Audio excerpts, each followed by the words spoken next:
Star Citizen 4.2 is coming soon. Soon-ish. It's in PTU at least. And it looks like, now this isn't confirmed, all right? Some of this is speculation. I might not be completely right about this, but it looks like we might get the Apex Valacar. Maybe.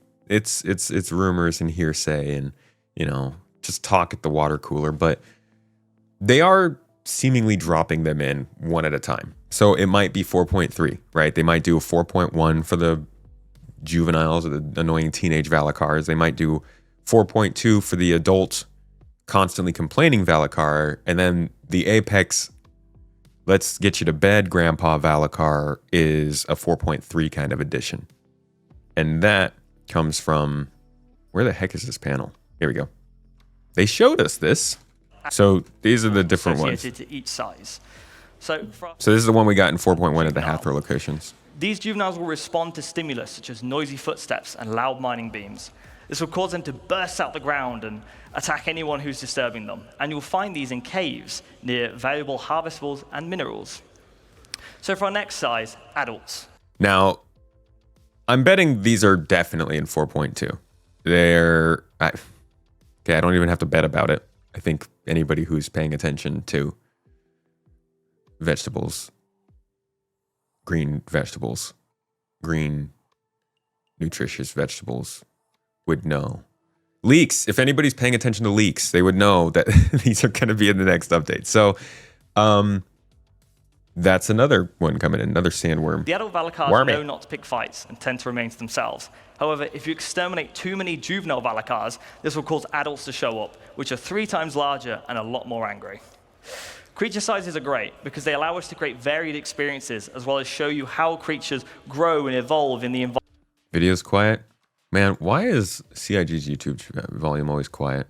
Environments they live in and grow up in. Beyond that, we have our Apex. Apex, this is the big one that they battled up in the whole demo. I wasn't really that interested in this when they showed it off. Like, it's cool, but it's really not. It's not in my normal gameplay. Guess I should probably clarify. Most multiplayer things aren't in my normal gameplay. I'm very much a solo kind of player. So these sorts of big events sort of stuff never really got that interesting to me, but I would love to watch it from afar as GII wrecks this thing and takes all the delicious resources for ourselves and then turns them into something that gives us one reward that we have to split up between us all. But yeah, it's like this is a huge sandworm. This thing's gonna be... It definitely will offer a different kind of scenario to encounter. And I'm really excited to see what, like, in years from now, when nobody actually cares that these sandworms are in the game and people stumble across this kind of stuff.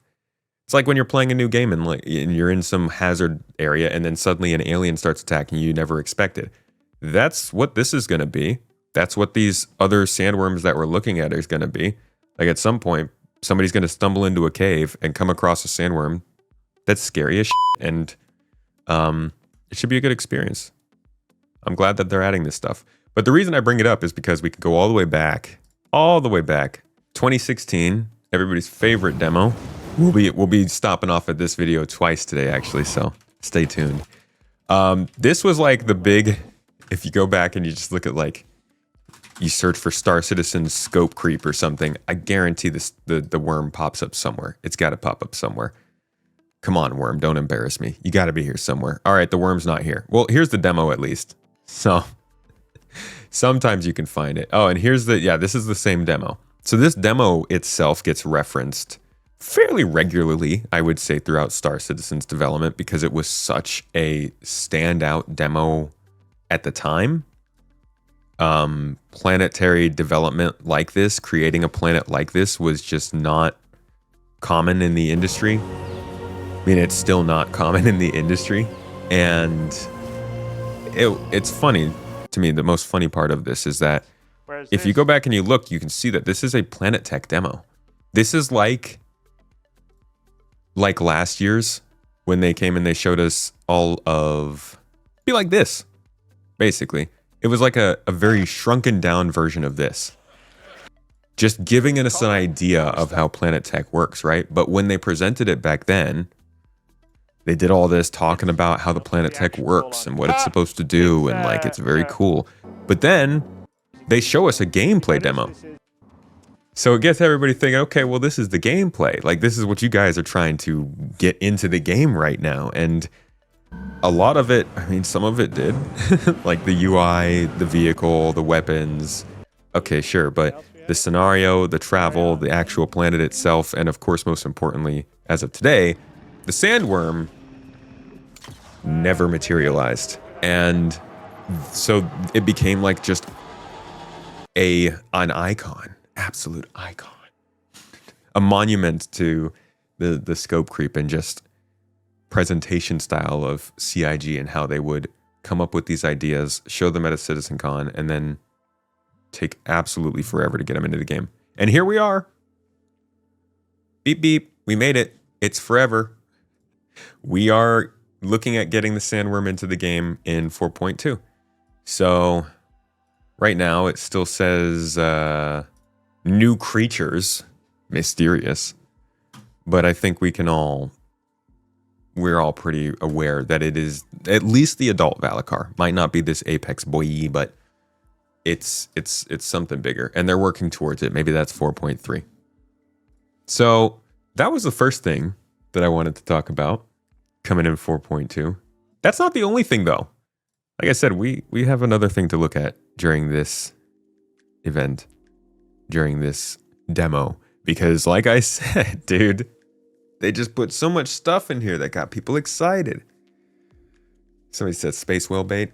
Dude, this is just space nerd bait. Like, you don't have to be interested in spending money on anything to just get so excited seeing something like this. And they knew that, and they currently know it. That's why they built a game around it. But you really had to figure out how to market it well to last this long.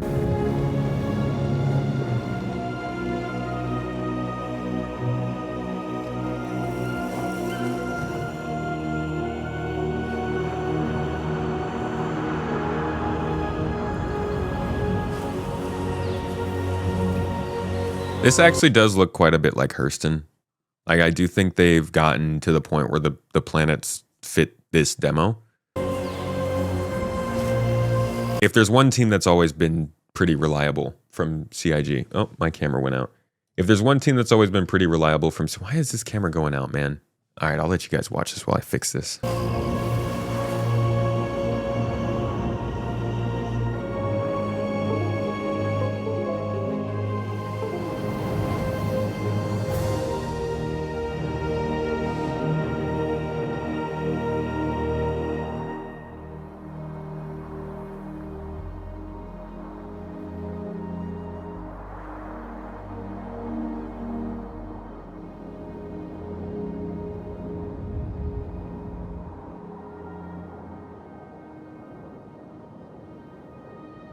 There we go.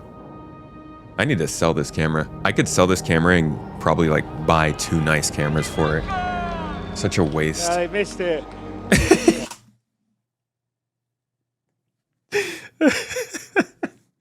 All right, say what you will about Chris being on stage for CitizenCons and like just saying all kinds of stuff he probably shouldn't be saying. But his whole thing of putting something like that into the CitizenCon, I think it's even funnier. I talked over it. Listen to this. I missed it. So he loves to put this sort of like a random person somewhere in the demo that yells out to the viewers. And every time people are like clapping or talking or something, and he always comes in, he's like, you guys, you missed it. Like, I think, let me see, CitizenCon 2017, I think, also does it. That's the one, yeah, that's this one. We're flying through ArcCorp, fly past the building. Chris is like, you missed it. And Alex Ramati, who only found... Okay, we didn't miss it there. But he does like to call it out. There's the tradition. I'm sure it's in 2015. I don't know where it was in 2015. I don't remember that one, but this one always makes me laugh. He's so proud of it. Toes. All right. So here was the other thing that I wanted to point out. Some contrails. So we're heading towards the distress beacon. So the idea with this would be that, you know, you potentially could get a mission where you get a distress beacon and you're going to find out on, you know, in this particular case, this planet. So we're heading towards it.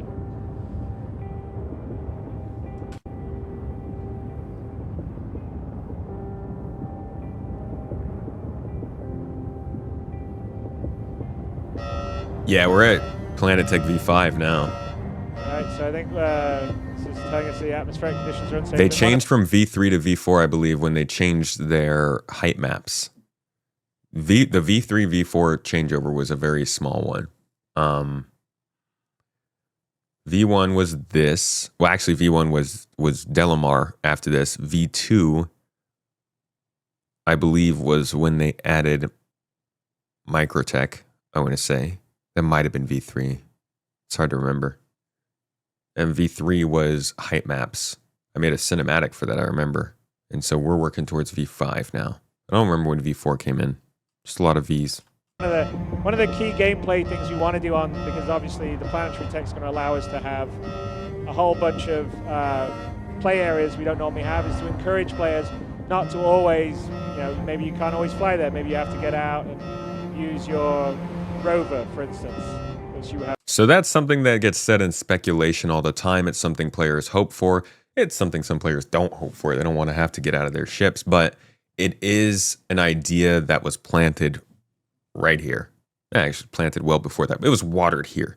And this was the kind of one in-engine demonstration of how they wanted it to be. And the best way to do this, honestly, is weather. Having a color. So it's fine. Let's go find a landing zone that's on the edge of the desert plain.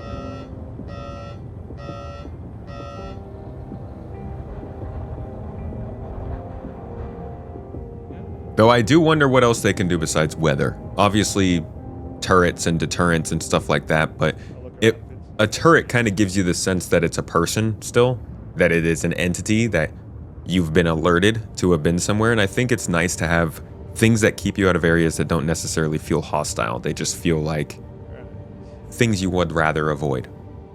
Wildlife, maybe forests. They could have the forests be so dense that you just can't land in those forests, so you have to take a vehicle in. But then they need to make sure that they make paths throughout the forest you can drive a vehicle on. So I think there's a lot of stuff to consider when it comes to Planet Tech. But like I said, Planet Tech team's usually the best at what they do in this company, besides maybe the ship team and marketing. That being said, less rocks, please. Please. Please. I know it's a small thing, but I always want to have the landing gear pressed when you land. So yeah, basically the whole excuse here is that You want to make it. they had to land short of their location, Right, so let's figure out how to get there since we can't fly. which is right there. Yeah. And so since they Handling, can't we've take the... Installation. Yeah, this is like they set this up. Listen to him. He's like, oh man, we can't fly over there. We need another way to get there. We can't fly. So, handily, we've got the Constellation Killer, so we have a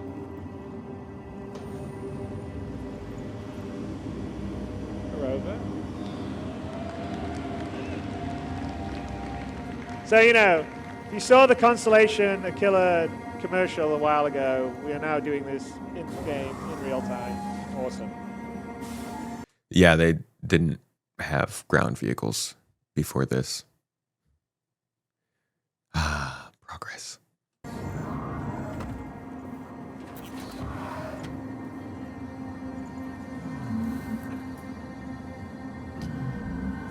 Let's see how the ground driving physics are.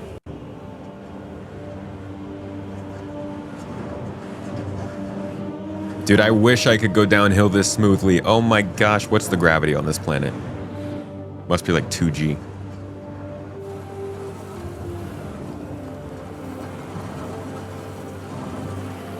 Not enough spinning and flying into the air, to be honest.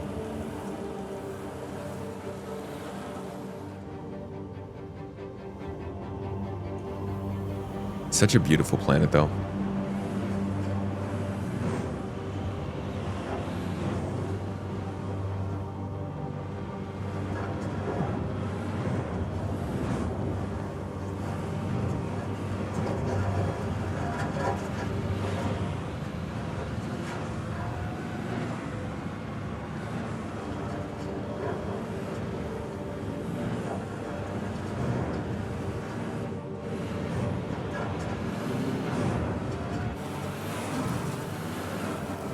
And unlike, I mean, all those mountains we see, if we have the time, we don't here, but I'm sure when you guys get on Park Planets V2, there'll be lots of videos where people walk all the way around the planet, or they go to the mountain they see in the distance, because that is not a skybox. That is actually the proper mountain geometry. You can go there.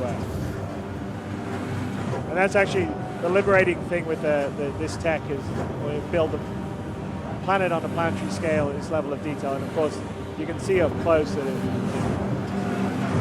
looks like what you see in Battlefield 1, for instance, in the desert, the sort of clouds or Arabian. But Did he just compare this game to Battlefield 1? I know the game looks great, Chris, but of course it's all at a global scale and whole planetary scale. And we have different ecosystems, obviously, we've flown through. So we flew over oceans, we flew over sort of grasslands or forest or over through mountains, and now we're sort of at sort of the edge of a desert and approaching a desert. yeah, the volume leveling wasn't great back then.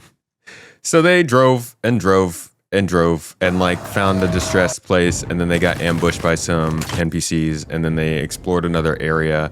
And like all of this was just building this idea that you would land somewhere because you couldn't do everything at once, and this mission would take you on objectives that would drive you across the planet, taking you further away from your ship, giving you more reasons to do the gameplay on the ground. It's just like what we dream of when we see these outposts and stuff in Pyro. This is what we want. It's what I want. I don't know about, I won't speak for everybody else. I'm sorry.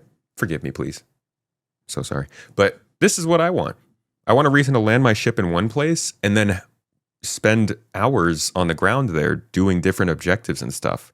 And one of the best parts of this was like, you got this sort of sense of impending doom almost. Not impending doom, but like something was happening. And that's this weather cloud, this storm off in the distance that's slowly approaching.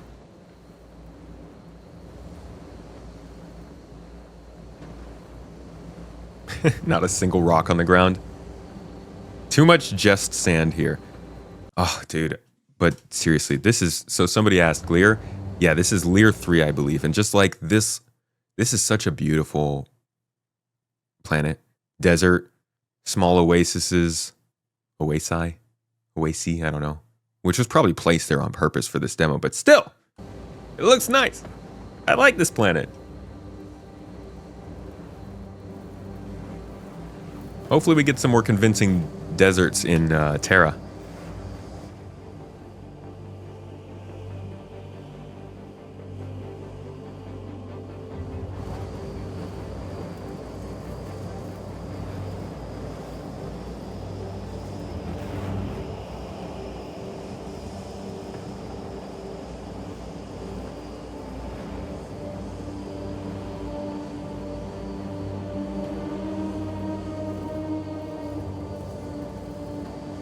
One more escape pod, which we linked to when we activated the other escape pod speaker. So Vince, by the way, Vince is our lead QA in Los Angeles. It really would be nice if the ground gameplay played like this, man. It's just so painful to drive places right now. It's so freaking painful.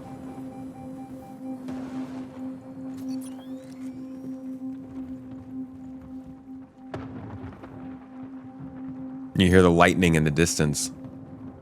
And if you see up there, that's the space station. And if you look closer, you can actually see the rings slowly rotate. But that is the space station we flew past on the way down. And that's kind of what the sort of tech and the 64-bit precision for positional space gives you. We just can have this dynamic range of scale that I don't think any other game has. So I would really like, though, I have a video for supporters, if you're like a Twitch subscriber, or if you're on YouTube or Patreon supporting. I have a video about wanting to change the scale of the planets in this game because of this skybox. It's a lot about it. Like, it's really hard to find a scenario in which you'll see two planetary bodies this large in the sky here, but I think if they change the scales a little bit, at least in places like Microtech, you'd get views like this more often. It's just such a cool view. We just can have this dynamic range of scale that I don't think any other game has. So all this up-close detail at this level at you know, as high quality first person as you see in any other game, but on a global or a planetary or even Big startup sandworms will be scale. here in June. I think the adults will, but I agree with So all PK. I this don't think the is Apex will. the black box. So we've now Next star system I'm thinking is early next where year, the black box of the Orpheus Horizon is. just to set expectations. It'd be great if it came at the end of this year. Maybe they'll do that, but I think that Hopefully we'll find it. early to mid next year would make more sense. If that, it might even be later next year. I think Nyx is pretty square set for next year.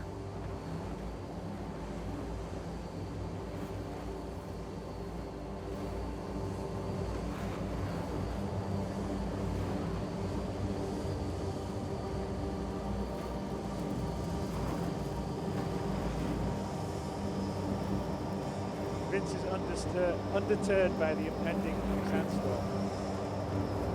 See, and he likes to highlight that the sandstorm is coming in. But seriously, the sandstorm's an example of we want to have dynamic weather on the procedural planets, and we're working to have sort of a dynamic. I realize. Hold on. I want to give another example of this. This is not an uncommon thing from this time period. There are quite a few examples where you can go back to these CitizenCons, find a place where Chris is like, we want to do this, and then find an exact moment in time right now when it's actually happening. Here's another one. Tech. The oceans have all been ported over to GPU, and ultimately, we're not doing it here, but there actually has. If we get low enough, you'll probably see it's full wave simulation. When we get low enough, we want to have the thing where the wake from the ship creates waves. That's not in yet, but we will be doing that at some point. At some point being 3.23 last year. So now we hear him saying the same thing about dynamic weather here, something that is coming in at 4.2. But seriously, the sandstorm's an example of we want to have dynamic weather on the procedural planets, and we're working to have sort of a Obviously, their sound was a lot better the following year. dynamic procedural weather system, and things like sandstorms, hurricanes, various weather systems are all things that we model onto the planets that will add additional sort of drama and challenges for when you're adventuring and playing around. And like ever since this, we've been freaking crazy about dynamic weather. I mean, they brought in wind storms, which were actually really annoying, but they started bringing in kind of like blizzards a little bit and snowstorms, which again could get annoying because they weren't very predictable, but they definitely add to the feeling. And then they brought in clouds, and like clouds were, that changed a lot in terms of planets. So people are really excited for dynamic weather, for rain and lightning and more predictable wind. Alright, let's go check out where these wreckage is. Oh, the weather in Red Dead Redemption 2 is incredible. Nick's system is not with the jungle. Terra has jungles. Nyx is pretty desolate. Nyx has 3 planets. Oh, They love that. maybe They freaking dangerous love out in that. the desert. Who knows? Nyx has, I think, 3 planets or 2 planets. A massive asteroid belt with We're just Delamar, gonna the do landing zone. it! And go out there. Oh my god. Yeah. Did he just do a Shia LaBeouf impression? But we're just gonna do it and go out there. And then Yeah. and then the classic Chris chuckle afterward. I gotta Love you, man. memorize that whole speech. There it is. I think that should be the soundbite, to be honest. The chuckle, the Chris chuckle.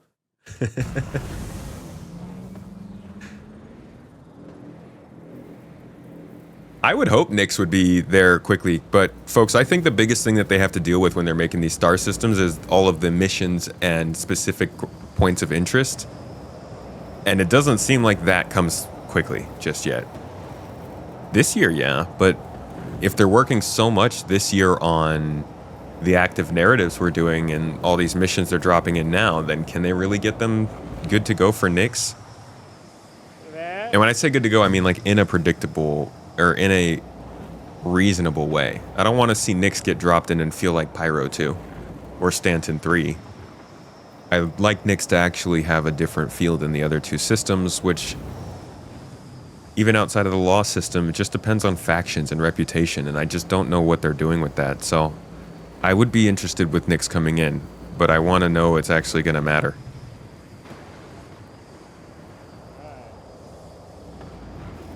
They're using machine learning models for planet generation.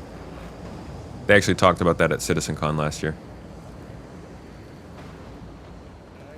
We'll just pop off here. Before Shia? No, I think Shia LaBeouf's was like 2012, 2013 when he did that. Okay, let's keep going so you can actually see the weather. This was the canned part, which I think was funny because... Okay, let's get out of here. Shit. Come on, hurry up, man. Go quick. Jump.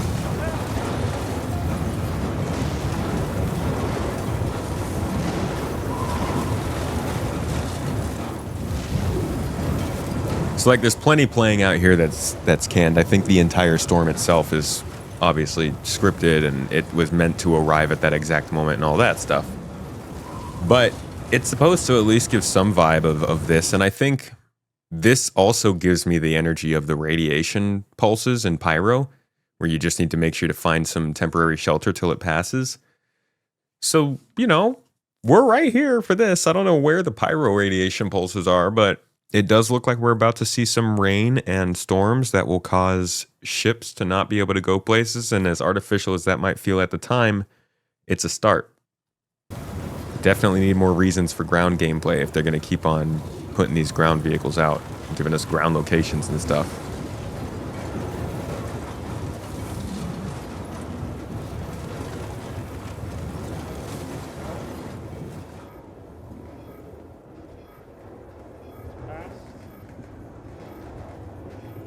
So yeah, there's weather.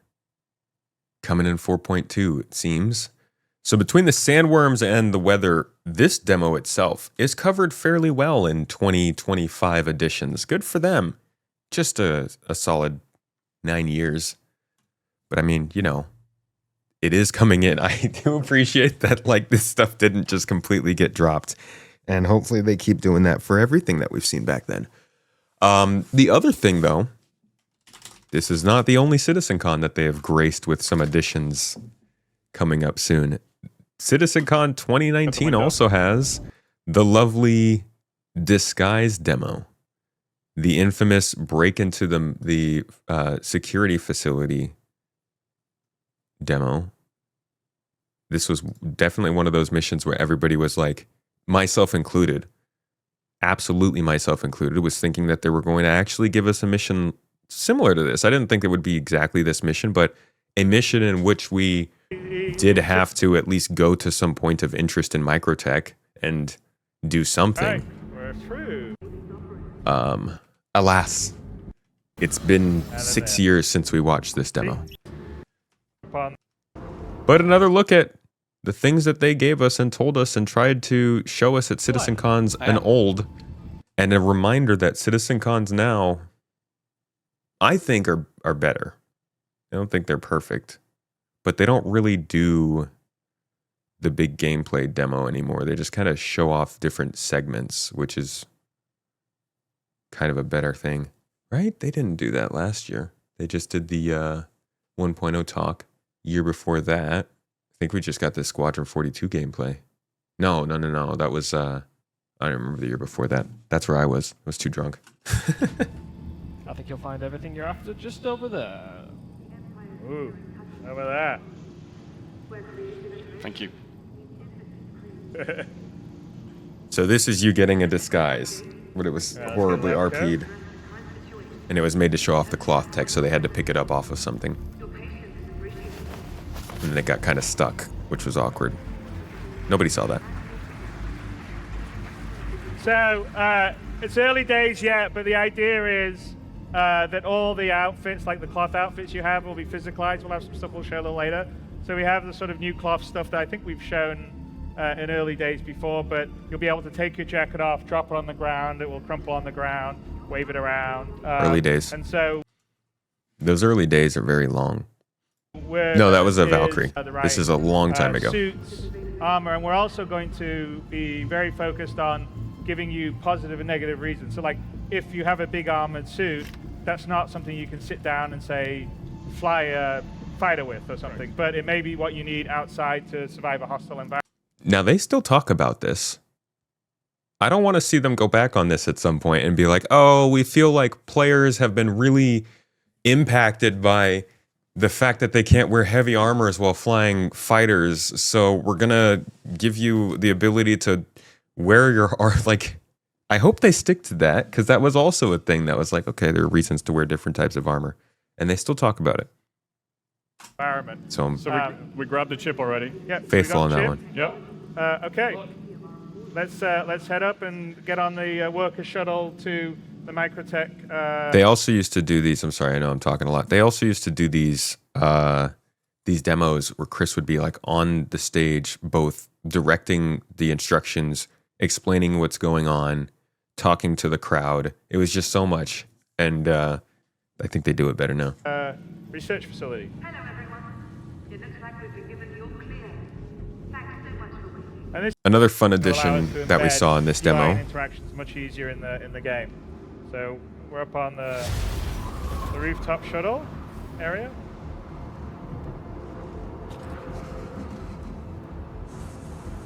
And so one thing that we'll get into later, but we have the player status system is now extending beyond oxygen into temperature. As you can see that it's cold. Don't know if you noticed, but we are actually have breath coming out of our mouth. Well, And if you want to look around your third person, we can sort of see you breathing, I guess. So another big thing that was just seen was basically AI transitioning from one zone to another zone. It's cold. Yeah. See, he should be wearing his nice warm. All right, let's get on, Glenn. God dang it. This six-year-old Asgard. So that transitioned to All right. this, which is actually NPC flying you around, which was also something that still hasn't really been able to happen. Can we get the all of quadrant? this again is like they did all of this because not because they knew it was working in the game. That's all crap because they have to do server meshing. And none of this would work for server meshing. That was the difficulty of doing server meshing. It's like, okay, well, all of this is kind of, you're going to have to redo a lot of how this would work. That's why we never got NPCs flying in atmosphere. Because the game couldn't even freaking handle it until they had to split all the load up into a bunch of different servers. And at this point, in this very demo, they very, very, very, very dumbly said that Pyro would be coming the following year in 2020. Now, I don't know how the freaking hell, like, clearly you weren't that close to server. I don't know what the heck was going on here. And I hope someday we might know, but this is just, it's embarrassing that they said that. Server meshing was not going to be ready within the next year. And this wouldn't have worked without it. So this kind of thing Right. And is just dumb to look back on. But that doesn't change the fact that this is a mission that they marketed. And then obviously. And a big part of this mission was the disguises and wearing something to get into the facility.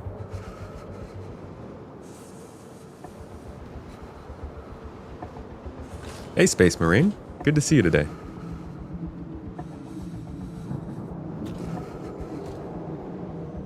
So you'll see, now that we've entered into the room, the temperature that the character feels changes, and he actually starts returning back to normal.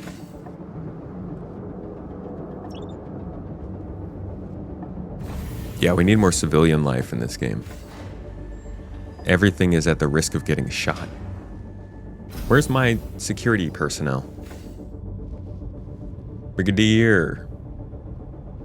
In the last CitizenCon, they mentioned the armor specializations. Yeah, and they've talked about it this year too. About willing to say it. needing to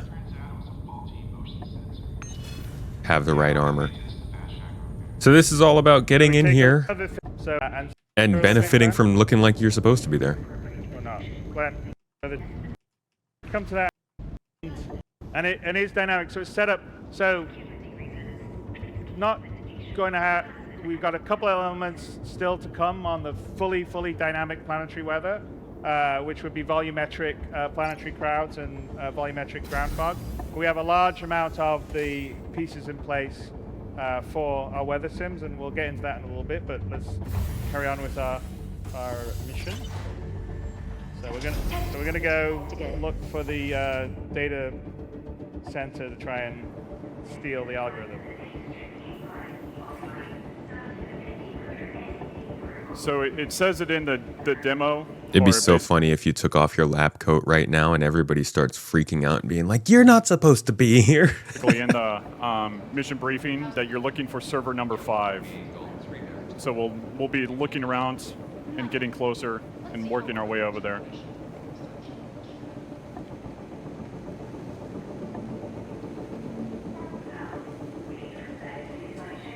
Try not to be too conspicuous. So yeah, that's basically it. And I mean, the whole idea behind the feature I'm talking about is that you're going to have to break into a location in the new sandbox activity in 4.2. I won't put spoilers out there for you, but essentially you will need to have some form of disguise to get in to this location and complete the objective. It's a very basic version of this gameplay right now, but it is the beginning of that kind of Hitman style thing. And I really, really, really hope that they're building this in a sandbox method rather than on a per mission basis. Like, I really hope that we're able to do this out and about in the world, and it's not like you have to be on a contract to sneak into a location, but we'll see what they do. It's interesting to see such a concentration of such large scale features from these coming in all at a similar time right now this summer or this year, and also throughout these last sort of 12 months. And I'm sure in the next couple years, we'll see a lot more of this stuff solidify, because finally they've just gotten past that big hurdle of server meshing and getting the game engine into a place where they can actually put time towards these game features. And hopefully after Squadron comes out, even more, maybe. But yeah, that's just some CitizenCon. I don't know. I thought that'd be interesting. All right. Until the next time.